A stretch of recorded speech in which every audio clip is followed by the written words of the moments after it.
grotesque, and such evil. We keep taught them so much. That generation have passed and they come here. They bring it here in our country and begin to introduce foolish laws and foolish things and give us ideas. We have seen how some of these third world countries are bringing some of these behaviors in our own election, making American people to distrust their own leaders and their own election. What has done aside, this is like when I was warning about drug problem, that even though they're exporting this thing to some communities and thinking that this thing is a problem, I saw it coming and it's going to get to the communities that exported it to them, and then it will become a problem for the entire country. Today 100,000, 70,000 people die of drug overdose. It's no longer those that live in certain neighborhoods where they thought it would never get around. We are now and have continued to teach people that democracy that we talk about is not what we are telling them.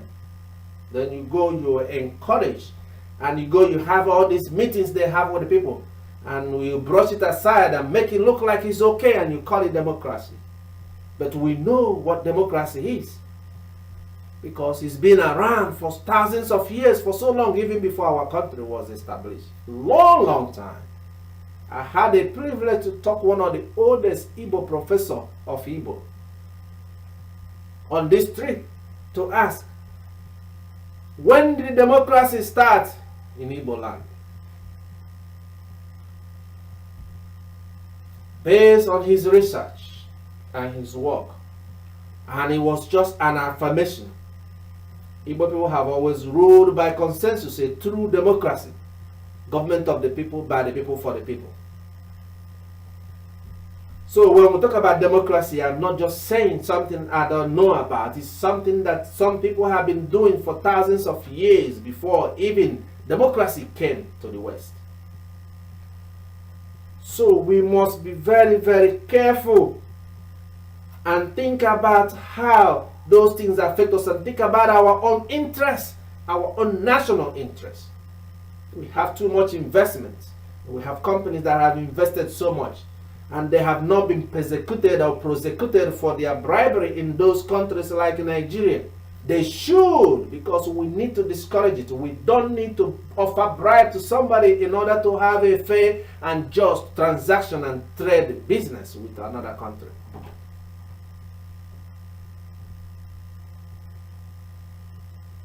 I was there. I saw a pattern, a very sophisticated organized crime and syndicate. Everybody is collecting from somebody. Everybody is having a bribery scheme going on. Most of the time people see on the outside, but when I look deep on the background, on the inside, you go to market to buy something. There is somebody that collects rent on the ground where the market is. It's an open market. You rent your shop. You pay your rent.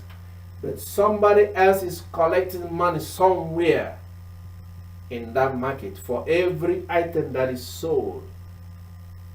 If you don't offer them, if you don't settle them, you cannot buy. So that reminds me things you see in TV like the mafias. The RICO, you remember the RICO law in America?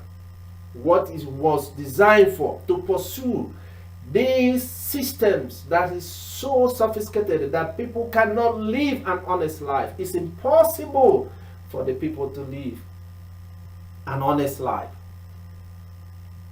Go put a child in school.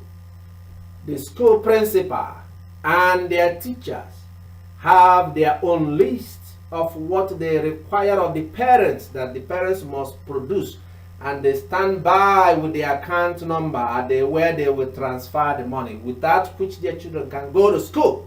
They can register for the exams.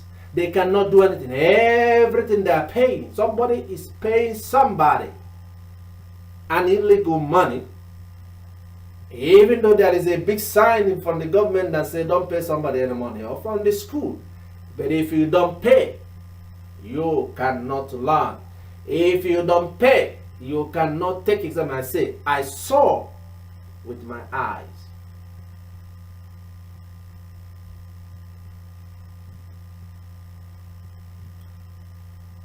If you go to a government, to the Department of Justice, to even get an affidavit, if you fail to pay and bribe somebody, you cannot even get anything done. To file a paper, to file a motion, if you don't pay somebody, then it's going to sit down there and it will not go anywhere. Somebody pays somebody. And these people that say they work for the government, they sit and wait for people and they are collecting it. It is not hidden because they themselves are accounting for their own supervisor, and the supervisor is accounting for their own manager, for their own director, to the last minister. So you tell me, is that democracy? In the judiciary, everybody that works there is collecting money on the same poor Nigerians. They go to school. Somebody is collecting money for the teachers and the principals. In the transportation, somebody is collecting money and the drivers pass it on to the passengers. If they increase the fuel, they will hike the price. And there is somebody on the road all through your journey. Where they come, they pay, they collecting money. Maybe you're driving your private car so you can see it, but you know this is what is happening. In the housing, in order for you to get a place to live, somebody is collecting tolls apart from your normal rent. The agent collects, the lawyers collect. Agreement fee they collect, all kinds of people collect and put all their problems on the burdens upon the Nigerian people. They